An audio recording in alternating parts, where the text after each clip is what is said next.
What is the best way to address symptoms? First off, do not fear your symptoms.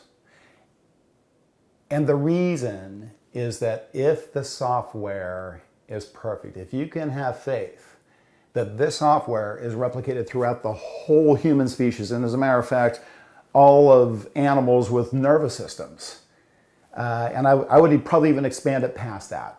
But if you can accept that the nervous system has a perfect software, then why would we doubt to begin with that any symptom whatsoever would be a malfunction?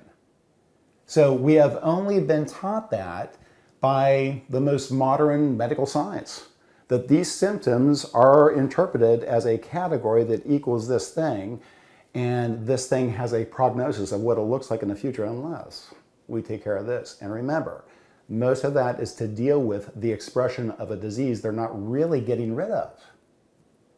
So if we look at symptoms as perfection in adaptation to stress, whether it was positive or negative, because the symptoms could be replicated on the positive end of that spectrum, couldn't they? If you won $1 billion and put your arm through a hole and they did all sorts of blood tests and vital signs and all that, they might think that you have something wrong going on there, wouldn't they? So if we trust that the symptoms are absolutely perfect right off the bat without adding our fear, our educated fear of our body, we've been educated to fear these symptoms.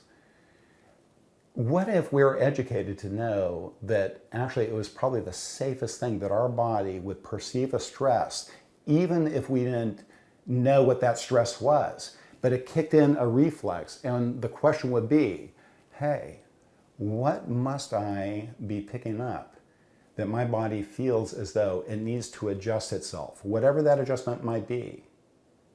So some of those adjustments look like allergies. Well, you know, every one of us, especially in Flower Town, should have more mucus and watery eyes when more particulate is in the air.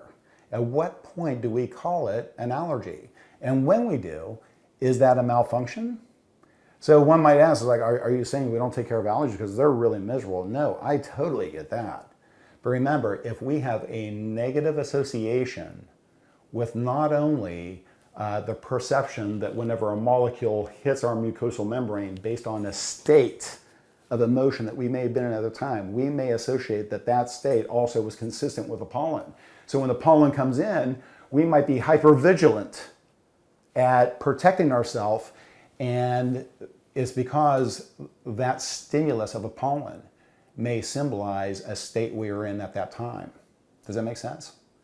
So as opposed to looking at all symptoms as if they're negative, how about if we looked at all symptoms as if they were an adjustment, and if we had faith that something good was happening for our protection and longevity, for our expression and experience? If we had faith that that was a safe thing, how much less intense would each one of those symptoms be, and what would our reaction be? Would it be immediately to remove the symptom, or would it be to support our body's perception and assist it through that stress? Make sense?